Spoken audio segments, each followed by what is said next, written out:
Bom, agora vamos receber Robson Farinazzo, que se tá aqui, comandante Robson, ele que é da Marinha, capitão de fragata da reserva da Marinha Brasileira, se tornou um youtuber muito conhecido e um comentarista geopolítico muito bem-vindo. Robson, tudo bem? Tudo bom, Mauro? Muito obrigado pelo convite aí. Um bom dia para todos aqui no Banho Obrigado Brasil. pela... É muito bonito aqui em São Paulo. Muito obrigado, obrigado pela tua vinda aqui. Você, de fato, se tornou uma referência no debate, na análise, na interpretação do cenário geopolítico. Robinson, deixa eu falar uma coisa, para que não fique nada entre nós, porque esse é um tema, eu vacilei muito para te chamar, já devia ter te chamado há mais tempo, teve uma campanha aqui para a tua vinda, falava, não chama ele. Mas eu sempre tive, e quero ser bem sincero com você, até porque isso é uma maneira de limpar a área, né? Na construção da relação. Sempre fiquei um pouco de pé atrás por conta da sua relação no passado com o Bolsonaro. Sim. Então, foi uma coisa que eu falei, puxa vida, né? Eu lembro, né? Eu estava na época no Brasil 247. E ficou um pouco essa questão para mim. Quer falar sobre isso um segundo, para a gente limpar essa área? A coisa é muito simples. E o negócio bonito, vocês têm que tirar. Se você olhar, uma boa parte das Forças Armadas embarcou no bolsonarismo. E você sabe por quê? Porque é o único discurso que chegou nos militares. Eu tive com o Atushi segunda-feira passada, ele e o Joaquim, no programa lá. Eu falei, olha, a esquerda tem que conversar com os militares e vice-versa. Dificilmente você vai encontrar alguém nas Forças Armadas com a visão social, porque o discurso que chegou ali, a verdade foi essa. Olha, nos anos Geisel, o Geisel fez o possível para tirar a política das Forças Armadas. É uma ironia, né? Uma pessoa que sempre participou de golpes militares aí, de 7 golpes, e lutou depois para afastar os militares da política. E a bagunça fardada acabou voltando com o Bolsonaro. Então, é muito normal, até pela ausência de discurso da esquerda, junto da caserna, pela ausência de diálogo, que todo o aparato militar acabe alinhando com isso. Agora, o que vai acontecendo? Eu acho que qualquer um que entra na loucura bolsonarista e vê o que é aquilo, e tem um pouquinho de cérebro, fala, não dá. Não dá. Esses caras não têm projeto, são protofascistas e por aí vai. Mas, ô Mauro, enquanto a esquerda ela não começar a olhar para essa sociedade, para essa questão da sociedade, essa parcela, militares, evangélicos, etc., vai ser campo fértil. Eu estava ouvindo o Gael Fato falar aí uma coisa que é uma verdade, né? Quando começou o discurso desses malucos aí em 2013, 2014, ninguém achava que essa turma ia chegar lá, mas chega, cara. Então tem que ter diálogo, não tem que ter o que nós estamos fazendo aqui que é conversar. Sim, sim. Agora, tem 2 aspectos, né? Como é que você prefere que te chame? Robson ou Farinazzo? Robson mesmo. Robson. Tem uma questão importante que diz respeito à história do Brasil, é que a esquerda e os comunistas tiveram um diálogo com os militares muito profundo e profícuo, né? Só basta falar da coluna Prestes, né? Então você teve todo um campo de presença da esquerda e dos comunistas no meio militar brasileiro, e que depois do golpe de 64 eles foram dizimados, né? Muita gente presa, torturada, caçada. Então tem né, a gente mesmo, aqui está sempre com a gente, aqui não sei se você conhece ele, o Milton Temer, que foi da Marinha também, né, comunista desde sempre, e que foi caçado, e aí você é caçado, você é perseguido, você perde contato, e até tem uma repulsa, né? Então tem um caminho histórico de reconstrução a ser feito, né? Tem, porque, na verdade, se você olhar, você colocou bem, né? Por exemplo, a base aérea de Santa Cruz, ali no Rio de Janeiro, ela se alinhou ao Jango em 64. O comandante depois foi muito perseguido. Foi muito perseguido. Então, a gente tem que olhar tudo isso, Mauro, mas eu acho que é um erro muito grande a esquerda não conversar com os militares. Porque é o que eu te falei, não existe. Olha, você sabe, você é um comunicador de massa, não existe vácuo de. Assim como não tem vácuo de poder, não tem vácuo de discurso. Se você não está falando para alguém, outro está falando. Eu brigo muito, eu encho muita paciência do Breno e do Atushi nesse sentido, cara. Porque não adianta, você não fala com uma parte da sociedade que é de centro, né? E aí depois chega na eleição, eles não votam na esquerda, a gente diz que o eleitor é reacionário, mas tem que conversar com as pessoas, cara. A gente tem que chegar e conversar. Olha, esse aqui é o meu negócio. O Arte da Guerra é um público majoritariamente de centro mesmo. Tem de tudo ali, tá? Tem de tudo. Você acha centro, extrema esquerda, muito centro-esquerda, mas muito mesmo. Eu diria que a maioria. Eu, qualquer hora, eu vou fazer uma pesquisa lá. E tem o pessoal de extrema direita que entra lá para descer a lenha na gente, etc. Mas abrange um espectro de público bastante amplo, e que eu acho que é um pouco representativo da visão política do brasileiro. Está mais ou menos ali, uma hora ele vai para a esquerda, outra hora ele vai para a direita. E é preciso conversar com essa gente. Eu comecei a perceber isso anos atrás. Quando a gente começou a fazer uma transição mais para a esquerda, principalmente, a gente começou a disseminar algumas ideias mais voltadas para o social, que é uma preocupação muito grande que eu tenho, a gente começou a perceber isso, que realmente o brasileiro é que nem os swing states americanos, né? Você tem que saber trabalhar ele, cara, senão não tem jeito. Tem que conversar com as pessoas, mano. Olha, tá aqui o Arte da Guerra, o canal do Farinazzo, o canal grande, não é um canal pequeno, não, ao contrário. Então, tá com 554 mil inscritos e um absurdo de vídeos, 8.200 vídeos, tá aí. Vou me inscrever aqui, tá ao vivo. Fora as collabs aí, fora as collabs que a gente faz aí, que não é brincadeira, cara. Hoje, essa semana, os últimos 15 dias, eu tenho trabalhado mais em entrevista do que no meu canal. O pessoal até me puxa, eu falei, mas você não faz vídeo aqui? Eu falo, cara, mas vai lá no Manhã Brasil, vai na Inteligência Limitada, a gente tá em tudo quanto é canto, né? Então, legal. Bom, você tem lá 8.200 vídeos, fora o que você falou, as collabs, entrevistas e tal, e sempre com esse foco em geopolítica. Você se tornou, de fato, uma referência no debate, na análise, né, da geopolítica, com uma angulação, um recorte sempre para a questão militar. Então, te chamei hoje, quero te ouvir, evidentemente, se esse é o tema, guerra no Oriente Médio, né? A gente está vendo aí que aparentemente dando errado para o Trump, né? Que análise você faz de como se chegou à guerra e do momento atual da guerra que os Estados Unidos e Israel movem contra o Irã? Ô, Mauro, o Trump é um mitômano, né? É um cara sem projeto, um discurso errático, ele é um bufão, essa é que é a verdade. Então, assim, a gente não pode analisar a crise apesar do Trump. Eu acho que ele está sendo manipulado o tempo todo. Na minha opinião, o Pentágono americano, porque por mais assim, vamos ser sinceros, o exército americano é se você for olhar bem mesmo, é uma tropa de polícia colonial. Essa é que é a verdade. Eles vão mundo afora, não é uma força de choque mesmo, de combate.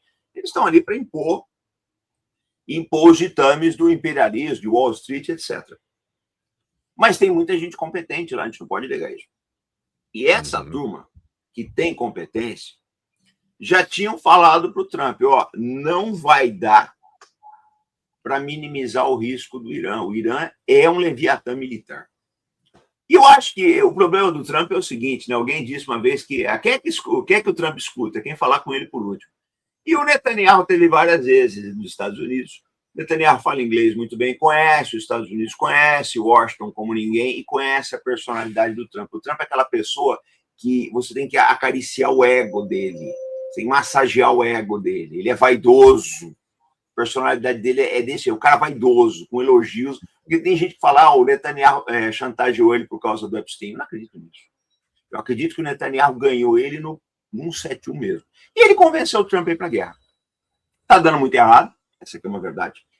Tem tudo para se tornar aí a pior derrota, a derrota mais rápida da história dos Estados Unidos, porque no Vietnã eles levaram 8 anos, no Afeganistão levaram 20, né? E assim, e a gente não sabe o que vai daqui para frente, Mauro, que é um golpe muito grande. Eles já estão levando um golpe na Ucrânia, né? Tinham levado um no Afeganistão. Eu acho que talvez, né, seja um dos golpes finais na hegemonia dos Estados Unidos. Vamos aguardar, porque as coisas mudam muito rápido na nossa era, mas está sendo um desastre essa intervenção, sob todos os aspectos, um desastre, né? Que análise você faz do ponto de vista militar das opções dos Estados Unidos / Israel, de um lado, e da opção iraniana de outro lado? Ô, Mauro, os Estados Unidos, em termos militares, e eu sou muito crítico das ações deles, eles são um samba de uma nota só, como diria o Tom Jobim, né? Porque eles só sabem bombardear. Então, bombardeia, bombardeia, bombardeia, né? E é o que eles sabem fazer. Operacionalmente, no solo, eles são uma negação. Só que, com uma sociedade que nem o Irã, isso não vai, eu acho muito difícil funcionar. Entre 80 e 88, o Saddam tinha o quinto maior exército do mundo e não conseguiu dobrar o Irã. Essa é uma coisa. A outra coisa também, quando eles mataram o Khamenei, eles não mataram uma liderança política, mataram uma liderança religiosa. O Khamenei era o tipo do Papa dos xiitas. Foi um erro crasso, um erro de assim, divisão estratégica, divisão sociológica mesmo do que é o Irã. Então, eu acho assim, se você tem aquela frase, né? Se você fizer sempre as mesmas coisas, esperando resultados diferentes, você é um idiota. E é o fato deles. Vão ficar bombardeando, mas será que vai resolver? Nada indica isso. Nada indica isso aí. E outra, o Irã é um país enorme. Um país enorme. Você pode bombardear à vontade, mas as armas continuam escondidas. E tem um agravante, Mauro, que é muito complicado. Que é interessante explicar para os seus inscritos. O Irã, no começo da guerra, ele fez ataques de varredura a maior parte das bases americanas do Golfo. Essas bases, elas ficaram assim, muito depauperadas para emprego da aviação de caça, que é uma aviação de combate, que é uma aviação muito complexa para se operar. Ela depende de radares, ela depende de uma série de coisas. Você tem uma base, já tem avião americano decolando da Bulgária para poder fazer as operações. Porque o Irã conseguiu bombardear até o Chipre. Os mísseis iranianos chegam no Chipre. Israel, então, chega toda hora. Então, assim, vai ser muito difícil você conseguir dobrar. É que o Irã criou dificuldades enormes, talvez até tenha inviabilizado a operação aérea estadunidense nas bases ali do Oriente Médio, das petromonarquias, como se diz. Sim. Eles destruíram radares, Porque pista não adianta você atacar. Você ataca a pista de manhã, de tarde, vai um caminhão lá com areia, enche tudo, joga asfalto, daqui a pouco a pista está operando de novo. Mas quando a gente ataca radares, torres de controle, paióis de armamento, alojamentos, a coisa fica um pouco mais complicada. O Irã está fazendo isso. Assim, e o mais importante, Mauro, é que eles atacaram diversos radares caríssimos que os Estados Unidos tinham ali nas petromonarquias e que davam alerta aéreo antecipado para Israel. Então, você deve ter notado que muita gente de Israel está reclamando que o alarme de mísseis chega muito em cima, não dá tempo para correr com a briga. Por quê? Porque quando destruíram esses radares que estavam no Golfo, só sobraram os radares de terra de Israel e dos destroyers Aegis americanos que estão no Mediterrâneo Oriental. E esses radares não têm um alcance muito grande, eles não dão um alarme muito antecipado aí para a população correr para os abrigos, né? Então, assim, o Irã jogou muito bem, mas muito bem mesmo, tá? Eu acho que houve um levantamento, uma dosagem, os levantamentos de inteligência, para ver, olha, onde é que a gente vai bater nos Estados Unidos que vai doer e vai doer muito. Foi principalmente nesses sensores aí, radares e outros tipos de sensores. O Israel, que análise você tem estou falando do ponto de vista militar, né? Do comportamento de Israel, que nós tivemos a guerra dos 12 dias lá, e agora essa novo momento na guerra dos 12 dias, aparentemente Israel se saiu bem. Não é o que está acontecendo agora, ou estou pensando errado? Mauro, aí eu vou ter que discordar um pouco de você. Eu não acho que Israel saiu bem na Guerra dos 12 Dias. Eu acho que os Estados Unidos entrou na guerra para salvar Israel. Porque o estoque de mísseis de defesa aérea de Israel estava ficando crítico, e os Estados Unidos fez aquela panóplia lá do ataque, que eles teriam obliterado o projeto nuclear iraniano, e 8 meses depois eles voltam a reclamar do projeto nuclear. Quer dizer, o ataque não foi efetivo. Eu acho que aquilo foi um teatro para parar a guerra. E o Irã acabou entrando porque também não tinha interesse de continuar. Mas Israel não saiu muito bem na Guerra dos 12 Dias, não. Eu acho o seguinte, Mauro, na minha opinião, você tem nessa guerra dois... Eu vou falar uma coisa que eu nunca falei nessas entrevistas recentes, eu vou falar aqui no Manhã Brasil. Você tem dois embriagados nessa história. Donald Trump, embriagado pelo sucesso do sequestro na Venezuela, que ele subornou gente para sequestrar o Maduro, essa é uma verdade. Essa é uma verdade, foi vergonhoso tudo isso daí. Para a comunidade, foi o fim da ordem, de qualquer ordem jurídica. O que é que você... É um absurdo. Um absurdo. Você entrar num país e sequestrar um presidente.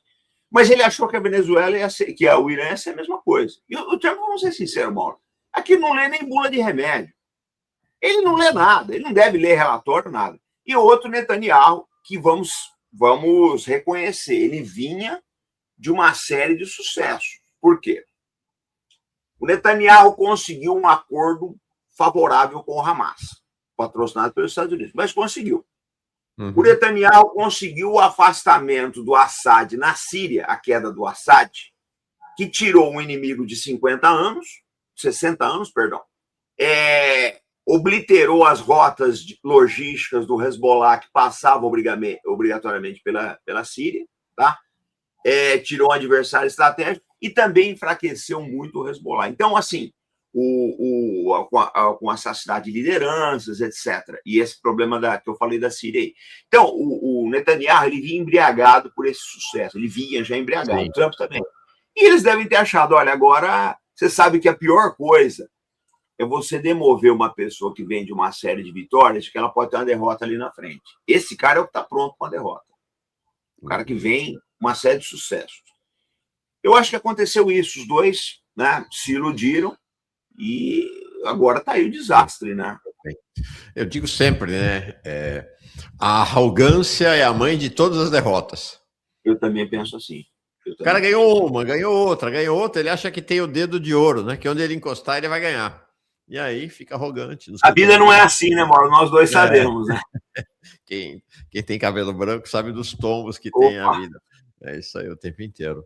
Entendi. Agora, explica para nós aqui, porque é algo que está falando o tempo inteiro, mas até agora eu não vi uma explicação de fato detalhada sobre o conceito de guerra assimétrica, que é o que o Irã está utilizando. O que é esse conceito e como ele está sendo aplicado pelo Irã?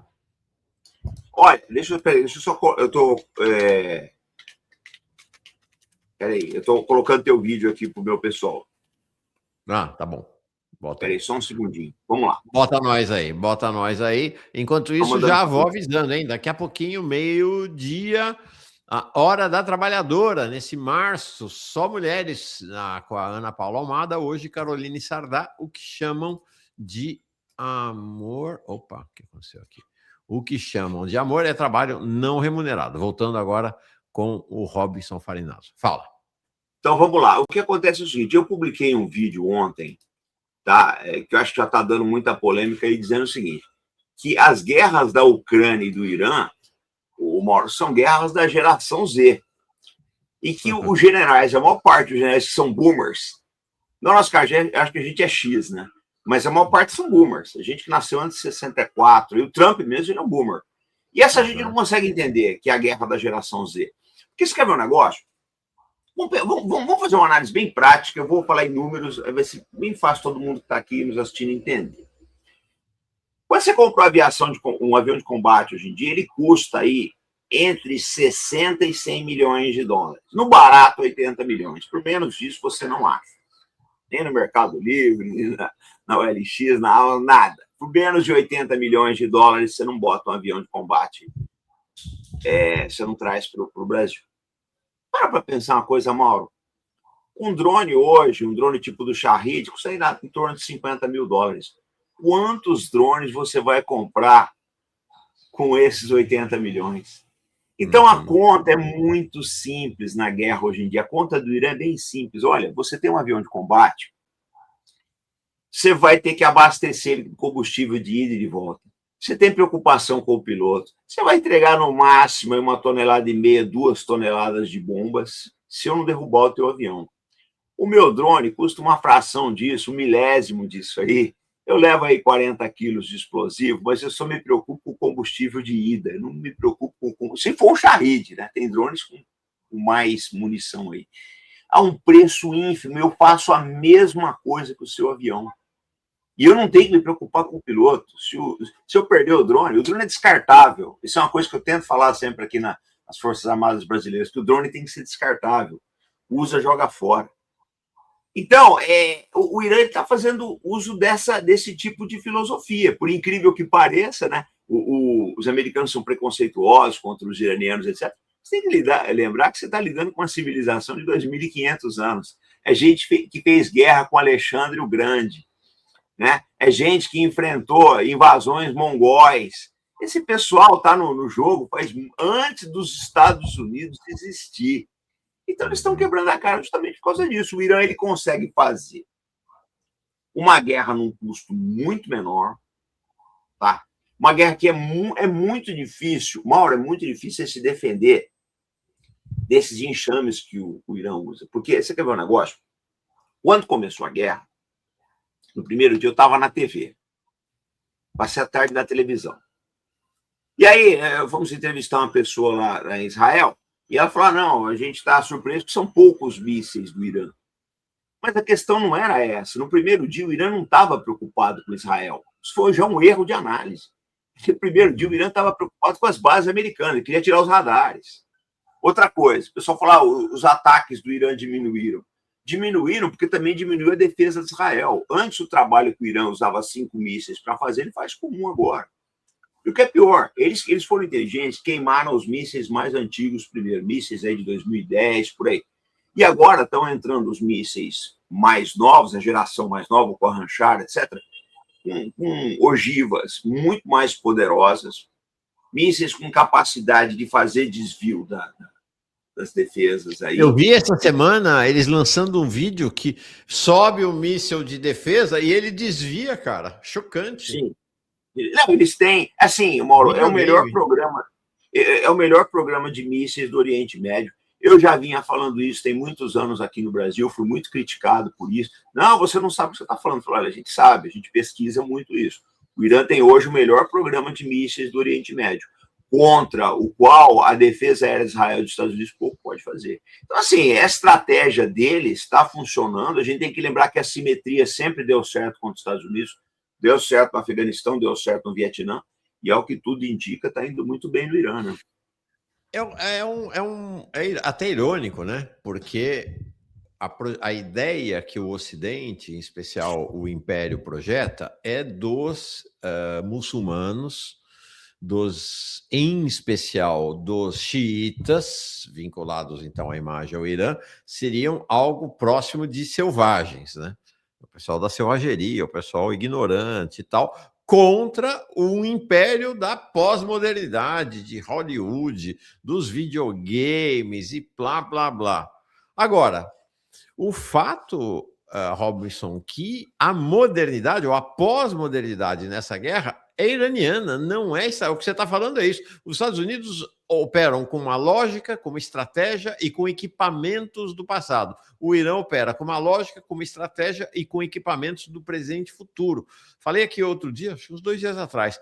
Gente, o Irã forma 233 mil engenheiros por ano. A maioria, 70% mulheres, viu? Para quem acha que lá o negócio das mulheres são 70% mulheres. É o 5º país que mais forma engenheiros no planeta, sendo que compete com a China se olhar proporcionalmente a população. Cara, não dá para subestimar, né? O Mauro, o Irã, ele se orgulha de ter sistemas de ar-condicionado no Brasil no país há mais de 2.000 anos. 2.000 anos atrás, porque o clima do Irã varia muito, né? Você tem desde do clima, assim, esse clima de montanha bastante gelado, até o clima tropical, diz que tem região do Irã que faz 50 graus aí. Então, eles inventaram, a coisa de uns 2.000 anos atrás, o sistema de ar-condicionado. Eles têm um orgulho muito grande dos seus engenheiros, dos seus técnicos, e assim, todo mundo que conhece um pouco a arquitetura militar do Irã respeita esses caras, bicho. Então, o americano é aquela história, Mauro, eles desprezam os outros, né? Eles desprezam. Eu falo sempre, outro dia eu estava conversando com o pessoal a respeito da diplomacia chinesa, né? Eles são sofisticados. O chinês é muito sofisticado, né? Eles têm uma pegada assim. Eu tive na China mês passado, é interessantíssimo. E, assim... É a primeira vez que você foi à China? Primeira vez. Achei maravilhoso. Achei maravilhoso. Eles são. Eu gostei, eu tive na Rússia e tive na China. Mas eu gosto, mas eu sou meio suspeito para falar, porque eu estudo muito o exército russo, né? Então, assim, para mim, Mauro, que é uma visita mais de pegada militar, lógico que a visita da Rússia acaba te trazendo mais subsídios. Mas a China é uma coisa inacreditável o que esses caras estão fazendo. Ninguém vai parar esses caras, Mauro. Esquece. Você voltou chocado de lá? Voltou? Todo mundo volta eu chocado da China. Voltou? Eu voltei, porque você quer ver um negócio? Deixa eu contar uma história interessante aqui para o seu público. Eu tive na muralha na China e escalei aquele negócio. Mauro, aí Você o chinês estava explicando. Você teve o quê? Eu escalei. Eu subi a muralha da China. Ah, você subiu na muralha. Eu fui lá, fui até onde deu. Mas deixa eu te contar. Aí o chinês explicando a muralha é uma coisa de louco. A filosofia da construção da muralha era o seguinte: acima da muralha chove 400 milímetros por ano. É seco. Para baixo da muralha estão as terras férteis. Então, olha a cabeça desses caras. 2.500 anos atrás, eles construíram uma muralha que separava as regiões inférteis dos vales produtivos para segurar as riquezas deles. E aí, assim, qual é a filosofia militar da muralha? A muralha não vai deter o inimigo, porque você pega a infantaria, ela consegue escalar aquelas torres. Só que você tem que olhar uma coisa: o exército mongol era exército a cavalo. Quando ele bate na muralha, ele precisa desmontar e tem que deixar o cavalo lá embaixo. Quando ele deixa o cavalo, ele já perdeu a força de choque dele. Então, você para pensar, Mauro, isso há 2.500 anos atrás. Essa gente já tinha essa visão. Imagina hoje que eles formam, a China também forma milhares de engenheiros, você sabe disso. É o primeiro, agora, né? É o primeiro. Mas ninguém vai segurar esses caras, esquece. Esquece isso. Uhum. Eu brinco muito quando o pessoal fala, eu falo, gente, você tem que olhar uma coisa. Os Estados Unidos tem 300 anos. A China tem quase 5.000. A diplomacia chinesa, há registros da diplomacia chinesa de mais de 2.000 anos, 3.000 anos, sei lá. Eles são sofisticados, não dá para comparar o butinudo, o chapeludo do Texas com um diplomata chinês que tem essa visão, essa tradição confuciana aí. Cara, ninguém segura esses caras, escuta o que eu estou te falando. Vamos voltar a falar um pouquinho sobre China daqui a pouco. Antes, vamos ainda explorar um pouco o Robson sobre o tema do Oriente Médio. Tem uma pergunta aqui do Diogo Chakra. Farinazo, e a rixa Estados Unidos versus OTAN, Europa? Eu falei, foi um dos nossos destaques ontem, a rebelião europeia contra o Trump. Né? É incrível, né, que todo mundo que prestava vassalagem a ele já contestando o Trump, né? Primeiro-ministro alemão, inglês, espanhol, italiana, todo mundo dizendo que não vai mandar navio para lá e que é contra o envolvimento da OTAN. O que está acontecendo com essa hegemonia do império? Né? Os Estados Unidos que bancam a OTAN, né? Quem paga aquela zorra toda lá são os Estados Unidos até hoje. Como é que você vê a relação entre eles nesse momento? Ô, Mauro, quem paga a banda escolhe a música, né? Então, eu acho o seguinte: o problema, eu acho que não é uma rebelião da OTAN contra os Estados Unidos, é uma rebelião da OTAN contra o Trump, que você sabe que é uma pessoa que não tem nenhuma habilidade, nenhuma inteligência emocional para lidar, para transacionar com os outros. Ele arruma inimigos até onde não tem, essa que é a verdade. A única pessoa até agora que conseguiu enrolar o Trump foi o Lula. Mas o presidente Lula lidou bem com o ego do Trump. Mas é difícil. Eu penso assim, nós estamos vivendo uma situação, eu estava conversando, fiz uma live com o Zé Cobori ontem, e ele falou uma coisa que é verdade: o mercado, ele observa a situação por muito tempo. Então, eu estava olhando agora o preço do petróleo, ainda está em níveis suportáveis, está uma dor suportável o petróleo, está em $102. Agora, quando esse petróleo voltar aos 115, que ele já bateu, será que a Europa e Japão vão enxergar as coisas da mesma forma? Porque, o Mauro, os estoques têm um prazo para acabar, esses estoques vão acabar. A situação de gás da Europa é uma situação muito complicada, apesar de a gente estar na primavera agora, entrando no verão. Mas eu não sei como é que vai ficar à medida que esses preços aí explodirem. Inclusive, a gente tem que olhar que essa crise dos combustíveis vai bater no Brasil e a extrema-direita vai capitalizar esse discurso. Escreva o que eu estou te falando. Vai capitalizar esse discurso. Óbvio. Então, assim, eu coloco as coisas dessa forma. A visão da OTAN hoje é uma, né, dos países da OTAN. Mas quando a situação toda se complicar, e deve se complicar nas próximas semanas aí, porque nada indica que o Irã vai parar, aí eu não sei como é que eles vão trabalhar. A OTAN é uma ficção, tá, Mauro? A OTAN é uma ficção. Porque um exército formado por 32 países nunca deu certo. A coalizão do Napoleão contra a Rússia não deu certo. O exército nazista era um exército multinacional, essa é que é a verdade, que tinha de tudo ali.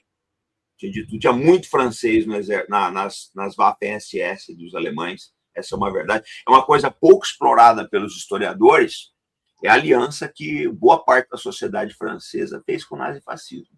O francês detesta falar desse assunto, mas de vez em quando precisa dar uma cutucadinha. E não deu certo. Então, eu não acho que a OTAN, como força militar, num conflito convencional, ela vai se sair bem, não. Agora, vamos aguardar. O Trump é um desastre, né, o Mauro? Onde ele põe a mão, dana tudo, né? Agora, você falou de estoques. E você falou agora que a guerra vai continuar e que quanto mais continuar, mais flagrante será a vitória do Irã. Saiu uma notícia, inclusive o próprio Israel divulgou, eu fiquei até na dúvida, falou, mas será que é verdade? Eles estão usando isso como uma estratégia, de que os estoques de mísseis interceptadores de Israel estariam no fim. Assim como os estoques desses radares bilionários dos Estados Unidos também estariam no fim, por essa característica que você explicou para nós aqui da guerra assimétrica, né? Essas informações têm cheiro de verdade, têm verossimilhança, e se elas são verdadeiras, o que isso significa do ponto de vista do prosseguimento da guerra? Olha, eu vou responder de trás para frente para você. A questão do radar é a seguinte: você não vai conseguir repor esses radares em tempo de guerra. Esquece. Um desses radares destruídos, o AN-132, é enorme. Aquilo é um prédio de 30 andares, mano. Aquilo é um prédio de 30 andares. Você não repõe isso daí em tempo de guerra de jeito nenhum. Você mesmo precisa fabricar um. Acho que os Estados Unidos só tem uns 7 desses daí, 5 no território americano, um na Noruega, um na Inglaterra e outro que estava no Catar. Ou no Bahrein, não lembro bem. Mas tem 7 andares, uns 30 andares. Você não vai repor isso aí da noite para o dia. Essa é uma coisa. Agora, a história do estoque está baixo é provável, mas a gente não tem como confirmar. Porque você tem que olhar uma coisa. Não sei se você lembra disso. Em 2022, todo mundo dizia: a Rússia está ficando sem munição. A Rússia vai vir obrigado. Então é difícil saber, Mauro. É difícil saber. Agora sim, uma coisa que eu acho que vai acabar acontecendo com Israel. Já na metade, mais ou menos, das operações em Gaza, muita gente deixou Israel para não voltar mais. Eu acho que agora isso vai se acentuar, porque você imagina uma mãe, um casal jovem, com 4, 5 filhos, o judeu ortodoxo, geralmente eles têm, né, famílias grandes, que mora no norte de Israel. Essa pessoa passou pela crise de Gaza. Agora outra crise, chega uma hora que o cara fala, não dá mais, vamos criar nossos filhos em outro lugar, a pessoa acaba de ir embora. Então, assim, é um problema muito sério, né? É um problema, uma questão assim, como isso vai impactar a sociedade israelense é uma coisa muito séria. Todos os analistas, isso que você está me colocando, todos os analistas apontam para a mesma coisa, o estoque de munição de Israel vai ficar crítico. Agora, mal, eu não duvido que se Israel for colocado no corner do ringue, ele não apele para armas nucleares. A Golda quase fez isso na Guerra de Yom Kippur em 73. Então, não está fora do baralho essa carta, não. Não está. Não está na tua visão. Isso é importante. Porque se Israel lança a mão do seu armamento nuclear, você tem uma mudança no cenário geopolítico global, né, Robinson? Muda tudo, né? O olhar da China, da Rússia, de todo mundo muda, né? Inclusive aqui do Brasil, né? Porque, Mauro, eu vou te falar uma coisa. Olha só, eu vou dizer um negócio, mas eu vou explicar por que eu estou falando isso. Eu sempre fui a favor do Brasil ter armas nucleares. E não é uma visão militarista, não, cara. Muita gente concorda comigo. O problema é o seguinte, se a gente quiser preservar a nossa democracia, os nossos valores, a nossa cultura, o nosso jeito de ser, que ninguém é igual ao brasileiro, a verdade é essa, esse povo é maravilhoso. A gente tem que ter como se defender. Você acha que se a Venezuela tivesse armas nucleares, os Estados Unidos ia fazer graça? Não ia. Por que ele não faz graça com a Coreia do Norte? Porque se fizer, o Kim vai pulverizar Seul e Tóquio. Então, o Brasil precisava ter investido em armas nucleares. Foi um erro crasso, estratégico do Khamenei, que quem proibiu o Irã de ter armas nucleares é o Khamenei. Os Estados Unidos demonizam o Khamenei, mas boa parte das bobagens do Irã se deve ao Khamenei. Então, eu acho o seguinte, que se Israel fizer isso daí, o mundo, a ordem mundial mesmo, que já tá esfrangalhada, ela acaba de uma vez, todo mundo vai correr atrás das suas bombas atômicas e segue o jogo. Uau! E aí vamos falar sobre o Brasil daqui a pouquinho. Mas essa previsão tua é importante, né? Daquilo que era um sonho, né? Um pesadelo, na verdade, se tornar realidade, que é o uso de arma nuclear. Vou mudar um pouquinho, que eu queria falar de 2 lugares ainda, de 2 cenários, um de guerra e um de pré-guerra, e depois a gente termina falando de Brasil. Rússia, você esteve na Rússia agora, Rússia e Ucrânia. Essa analogia que você fez entre geração Z, Irã, e os baby boomers, os Estados Unidos, sobretudo os Estados Unidos, na guerra, serve também para a Rússia e Ucrânia? A geração Z, Ucrânia, com seus drones, e a Rússia baby boomer, ou não? Lá o cenário é diferente? Não, vale. Eu acho que o exército ucraniano hoje, que o Mauro, olha só, eu sou uma pessoa que tem visão do sul global. Eu acho que o sul global precisa ser vitorioso, acho que a luta contra o imperialismo é importante, mas eu não deixo de ser analítico. A gente não pode, até porque se eu passar uma visão assim, ideologizada da análise da guerra, eu estou induzindo o público a erros, eu não faço isso. Eu acho que o exército ucraniano é o primeiro exército da geração Z da história. Incrível, né? O russo usa o Z, mas os ucranianos, eles têm uma visão de geração Z. Eles usam muito bem os drones, muito bem as redes Starlink, tá? Os ataques de retaguarda, etc. Só que você tem que olhar uma coisa, cara.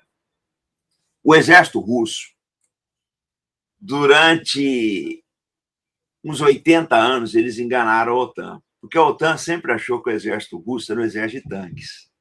E não é. É um exército de artilharia. Sempre foi um exército de artilharia. Eu tive visitando um museu de artilharia do exército russo em São Petersburgo.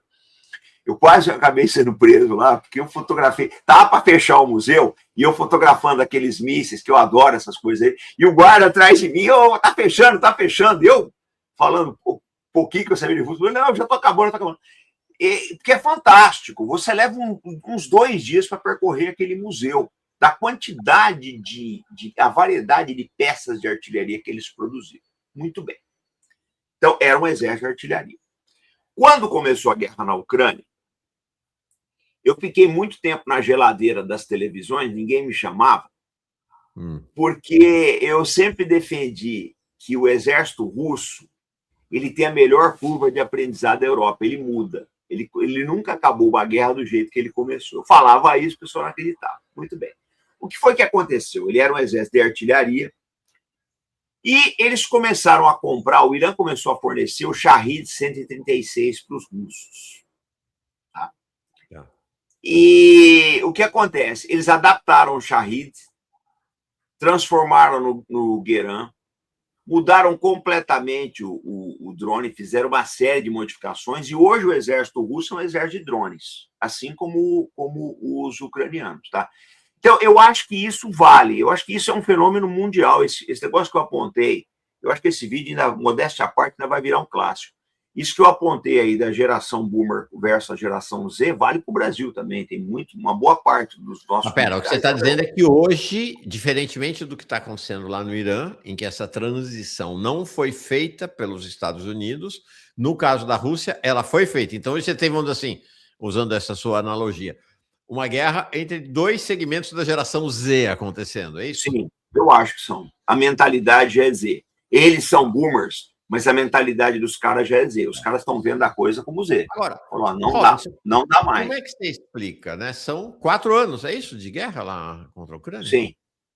Como é que você explica? Cinco.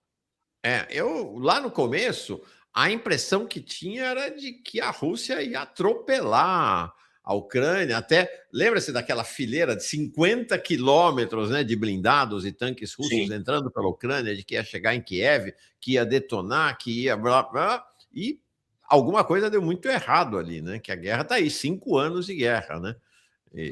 Mas o nome da coisa que deu errado é Istambul, né?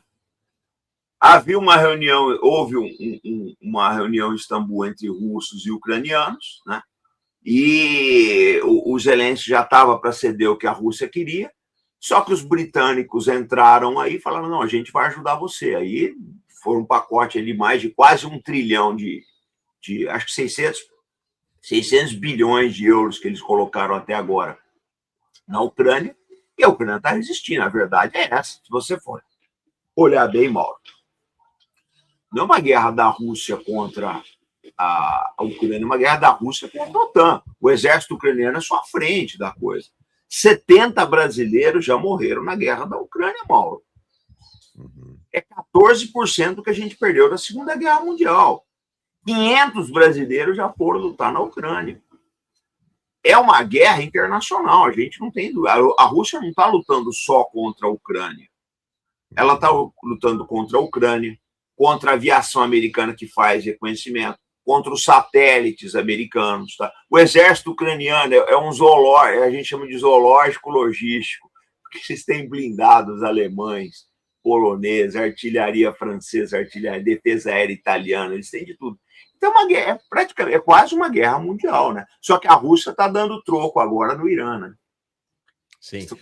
O cenário, você vê um cenário de desfecho relativamente rápido no caso iraniano e no caso russo-ucraniano, ou não? A coisa vai seguir. Não dá para prever. Não dá para prever. Porque é a mesma coisa. Vamos pegar a equação inversa agora. A OTAN suportou a Ucrânia, a guerra durou 5 anos. E se a China e a Rússia estiverem suportando o Irã, estiverem apoiando? O que eu não duvido. Quanto tempo essa guerra vai durar? Porque o Trump esperava uma guerra, assim, todos os analistas com que eu conversei disseram a mesma coisa, amor. Não sei se você se recorda, a guerra começou no... Aqui no Ocidente é sábado, né? Lá já era horas adiantadas. Mas eles atacaram o Irã no sábado, acho que o Trump esperava o seguinte, nós vamos fazer um ataque, o Irã vai capitular, segunda-feira o mercado amanhece cor-de-rosa e eu sou Donald Trump primeiro. Não foi isso que aconteceu. Né? Então, é assim... O Irã resistiu, a tendência agora, o problema todo é que se essa guerra se prolongar por alguns meses, vai acontecer com as economias, né? Então, é muito difícil prever. Agora, de fato, está tendo apoio logístico, ou estratégico, ou informacional, comunicacional russo e chinês ao Irã, ou não? Olha, até onde a gente sabe, os russos e chineses estão colaborando com informações, com satélites. O russo, na minha opinião, eles deram uma lista de alvos boa para o Irã. Deram lista de alvos aí extremamente estratégico, porque a pontaria do Irã, Mauro, ela melhorou bastante da Guerra dos 12 Dias para cá, né? Falou, os caras praticaram bastante, porque a pontaria melhorou. Mas tem umas informações adicionais, vou te contar uma. Depois de alguns meses atrás, a Marinha Americana prendeu um navio no Oceano Índio, um navio chinês, carregado de perclorato de potássio. Né?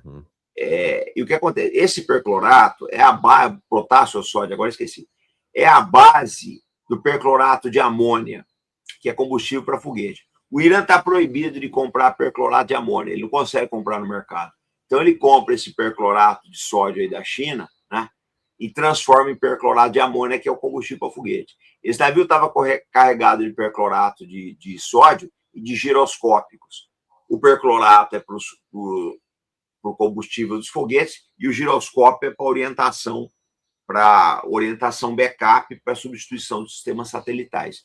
Então, assim, a gente suspeita que durante todos esses meses a China abasteceu a indústria iraniana e eles podem estar muito bem estocados. Aí essa guerra vai durar o tempo que... Porque aquilo, o Mauro chinês não vai te falar o que ele vai fazer. Eles são discretos.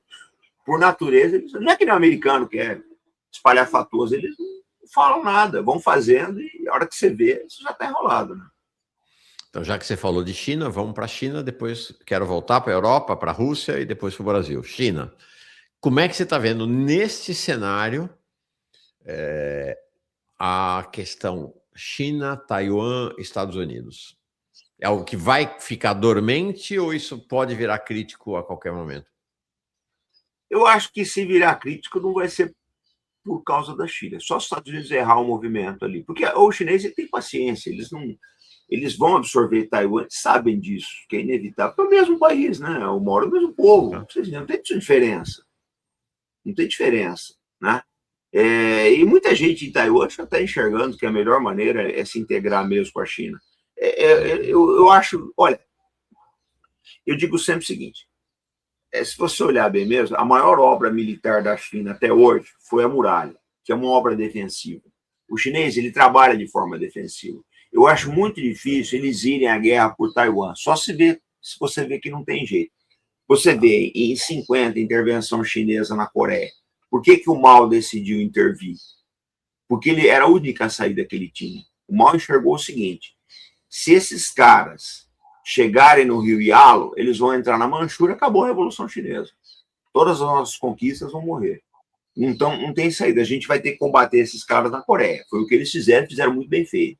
Então, assim, eles chegaram nessa decisão extrema a contragosto do Politburo chinês. Ninguém queria essa guerra, mas não teve outra saída.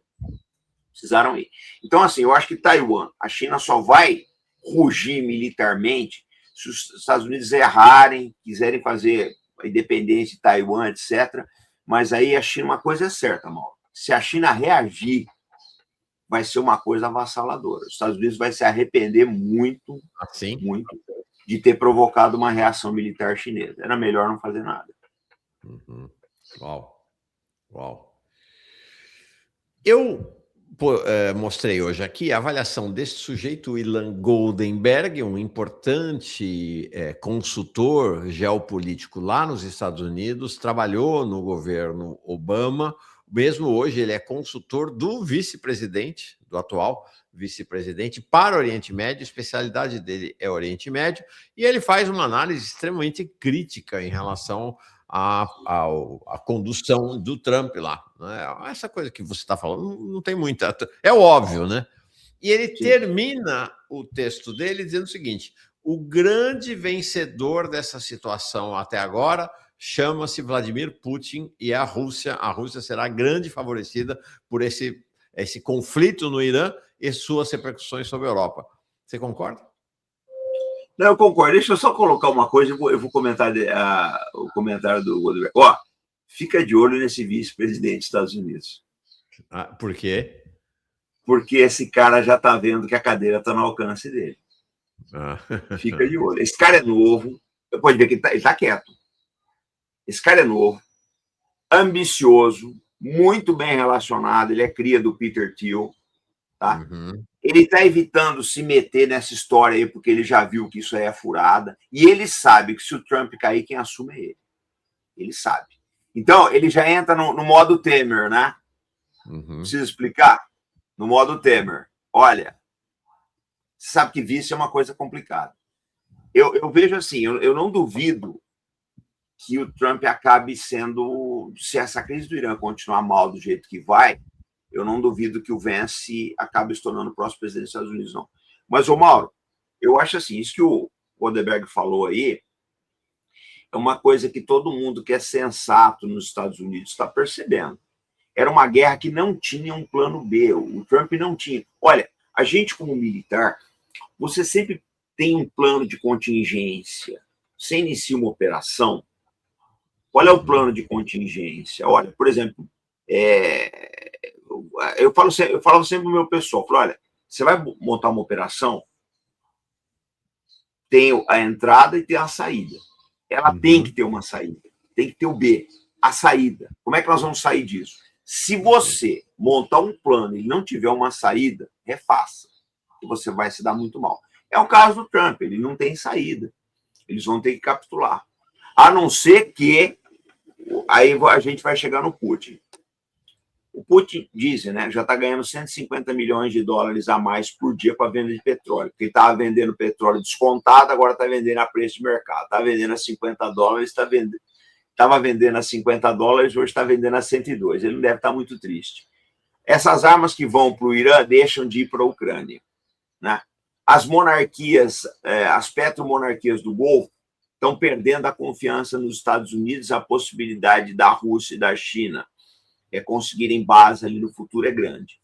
Então, assim, ele, na verdade, ele é o grande, no momento, ele é o grande vencedor. Olha lá se a Rússia não fizer uma mediação, tá? Ela não conseguir, a Rússia e a China não conseguiriam uma mediação aí para livrar a cara do Trump. É uma possibilidade também.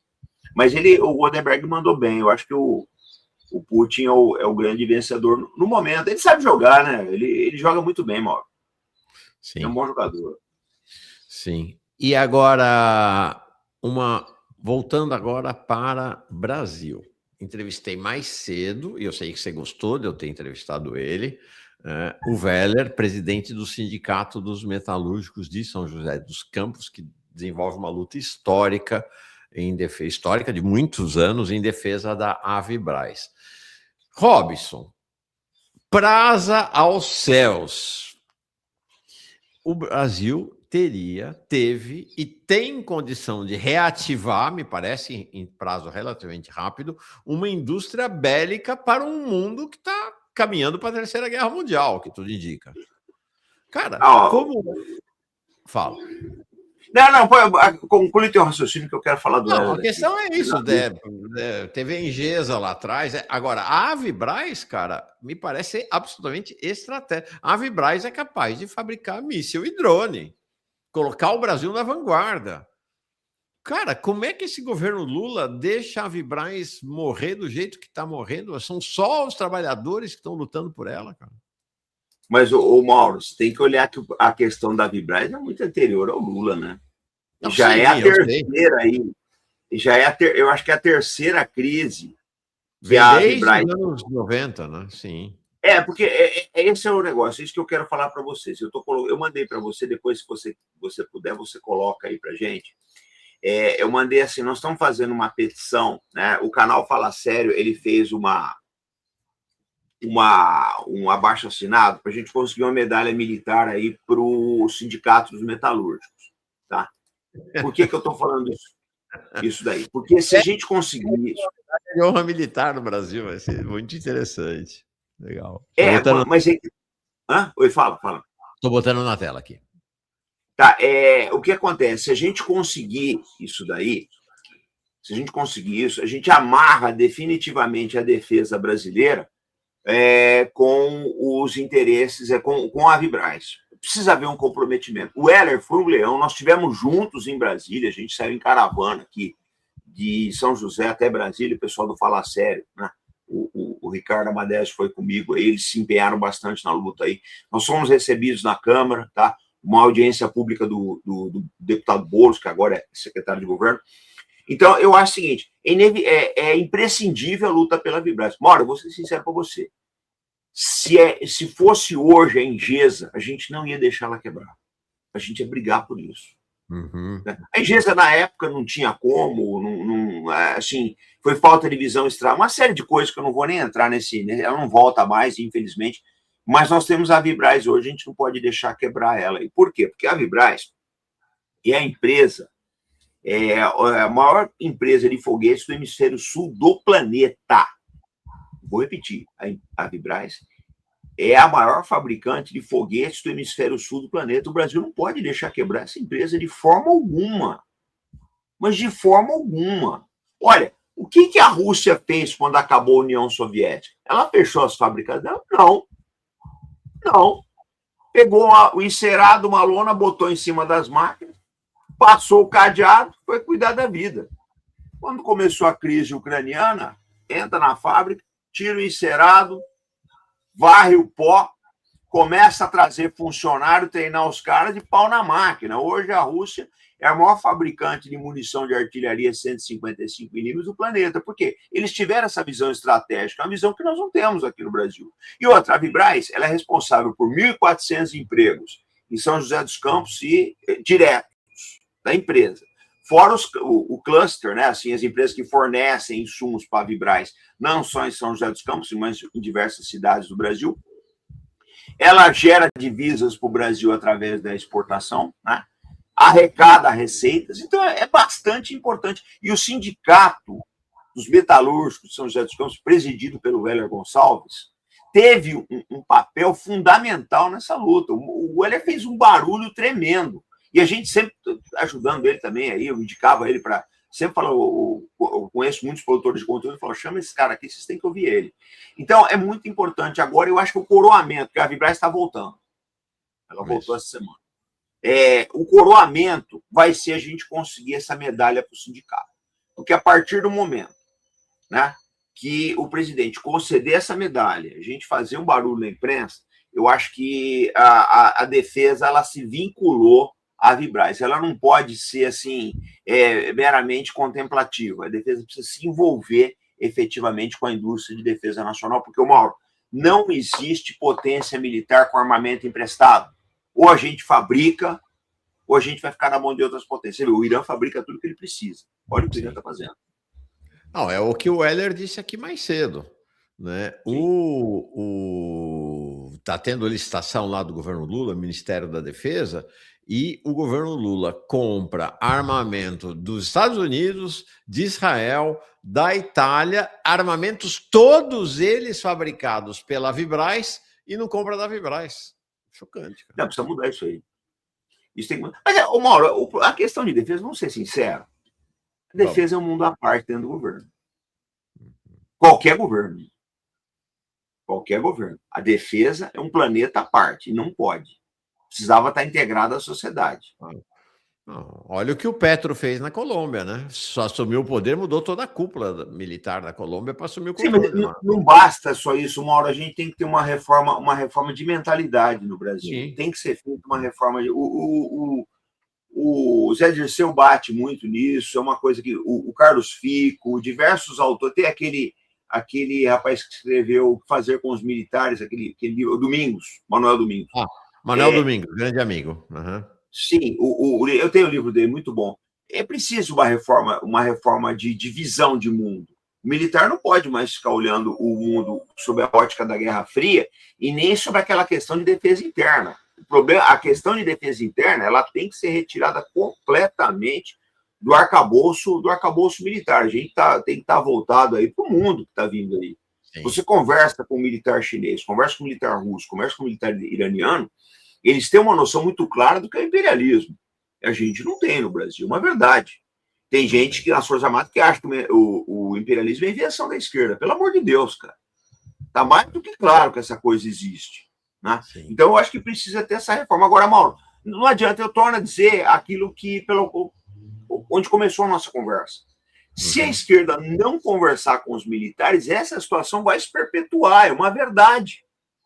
Ela vai se perpetuar. Então, é necessário, vai fazer um simpósio. O PT fez um congresso no Rio de Janeiro e abordar esse caso da Revolução Colorida, etc. Eu falei, você sabe quem vai fazer a Revolução Colorida? Quem não está aqui. Quem vocês não chamaram. Vocês têm que chamar as pessoas. Aí depois não adianta dizer, mas o militar é todo direita. Sim, mas vocês estão falando com os militares, estão conversando com eles. Tem muita gente que está nessa vibe, o Mauro, nunca ter recebido uma outra informação. Nós estamos mudando muito disso. Eu vejo muita gente que vem lá no Arte da Guerra e fala, cara, eu mudei completamente a minha cabeça. Hoje vocês mostraram o que é o mundo pra gente, como o Brasil é frágil, como o Brasil é manipulado, né? O que foi a Lava Jato. Estão preparando outra aí, essa verdade. Então precisa conversar, cara. Senão isso não vai mudar. Não adianta só brigar. Eu brigo muito, tá? Pago um preço por brigar por esses conceitos. Eu pago o meu preço, Mauro. Não é fácil, não. Mas eu acho que a gente está deixando um legado, e é isso que eu quero. Você não acha que, do ponto de vista de território, geografia, relevância econômica e potencial, está sendo desmanchado, né? Mas ainda tem aí um potencial industrial, bélico-industrial, né? Estamos falando aí da Vibraz. O Brasil não teria tudo para ser uma potência econômico-militar na América Latina e, de fato, assumir a liderança da região? Mas olha só, você quer ver um negócio? Outro dia eu estava falando numa live, o pessoal falou, o fim dos Estados Unidos. Eu falei, vamos com calma, que não vai ser agora. Os Estados Unidos ainda tem muita lenha para queimar. Eu falei, mas vocês têm que olhar uma coisa. Se amanhã os Estados Unidos acabasse, que aí a cadeira natural de hegemonia na América do Sul é nossa. Isso ninguém tira. Uhum. Nós não estamos preparados para isso, Mauro? Pois é. A gente não tem fábrica de fertilizante. A gente não refina todo o petróleo que a gente precisa. Para explorar o petróleo na margem equatorial foi uma briga. Foi uma briga. Quer dizer, nós mesmos sabotamos o nosso destino. Ô, Mauro, você sabe por que o Brasil sabota o destino dele? Porque a gente não forma quadros. Olha, por que a China está dando certo?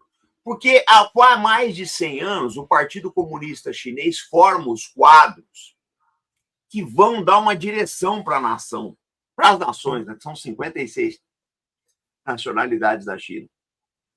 Mas o partido forma quadros. A gente não forma mais quadros no Brasil. O PT foi um grande formador de quadros, já não está assim. Então, eu acho que as lideranças da esquerda, elas têm que começar, aqui tem uma visão progressista, né? Elas precisam começar a pensar nisso, uma escola de quadros. Formar quadros, Mauro. Porque esses quadros vão mobiliar o judiciário, vão mobiliar o Itamaraty, vão mobiliar as Forças Armadas, vão mobiliar o Congresso, vão mobiliar as lideranças de bairro e por aí vai. A formação de quadros é tudo. A gente não forma quadros no Brasil. Mesmo partidos políticos são uma agremiação, cara. Você chama o cara porque ele traz voto. Não porque, muitas vezes não porque ele é comprometido. Preciso te dar uma notícia. Acho que esse não é muito ainda o teu universo e vamos ver se a gente abre um diálogo nesse universo. Quem forma quadros hoje aqui no Brasil, pequenininho, mas vai crescer, está crescendo. É o que a gente chama de... Não são os progressistas. Na esquerda, é a chamada esquerda radical. Né? São os partidos... Sim. Você está falando aí do Sindicato Metalúrgico São José dos Campos. É a esquerda socialista, é o PSTU, que está lá há décadas. Né? Mas é a esquerda que mais me dá recepção, Mauro. Oi? É a esquerda que mais é receptiva àquilo que eu falo. Pois é, exatamente. É o pessoal do PSTU, é o PCBR. Você pega um Jones Manuel. Hoje é uma escola de formação de quadros. Então, companheiro, comandante Robson Farinaso, vamos abrir esse diálogo aí com a esquerda marxista, cara. Mas, Mauro, peraí. Eu sempre fui do diálogo. O pessoal aqui não me chama. Aqui no Brasil é o seguinte: a direita me chama de comunista, a esquerda me chama de fascista. Eu falo, porra, difícil, né? Vocês têm que decidir. Faz um congresso entre vocês e decide aí, vamos ter uma opinião só. Porque o problema das pessoas é esse. Às vezes a pessoa não conhece suas ideias, nunca conversou com você, não sabe como é que você pensa. Eu vejo assim, eu sempre tive uma recepção muito boa nos setores da esquerda mais radical, esquerda mais histórica. E é preciso, é necessário, porque tem muita gente nas Forças Armadas que está despertando para essa visão. Eu vejo, nós começamos um dia a falar, Rob, você vem do Bolsonaro. Eu e toda a torcida do Flamengo. Porque a nossa formação é orientada para isso, é uma verdade. Agora, se você começa a conversar com essas pessoas, expor o que está acontecendo, muita gente vai falar, realmente, esse cara tem razão, vou mudar minha cabeça. É isso que precisa, é conversa. Eu sei que eu preciso te liberar, vou fazer uma proposta para ti, Robinson. Você mora onde, cara? Eu sou de São Paulo. Tá São Paulo. Estamos pertinho, eu moro no Piauí. Parecendo por aqui, vem tomar um café, já vi que você gosta. Não, vem sim, você também vem de São Paulo, vamos almoçar comigo. Vamos fazer uma entrevista, uma conversa com você e o camarada Pitilo. Acho que vocês têm uma... Não, eu conheço o Pitilo há muitos anos, tem todos os livros dele aqui em casa. Pode chamar certeza. Aí. Vamos fazer uma roda de conversa entre você e o Pitilo, acho que vai dar um bom samba. O momento é bom, Mauro. O momento é bom. A hora é boa. A hora é boa. Tá bom, vamos abrir essa conversa. Robson Farinaso, muito obrigado pela tua presença. Inscrevam-se, assistam o canal do Robson, A Arte da Guerra, e tamo junto. Vai ser o primeiro de vários encontros. Bom, um grande abraço para você, obrigado pelo convite. Quando você quiser aparecer no Arte da Guerra também vai ser um prazer. A gente precisa pensar o Brasil. Vamos. Aí tem que conversar. Não adianta. Abração para vocês aí, que eu estou indo para outra reunião aí. Vai com Deus, gente. Tchau.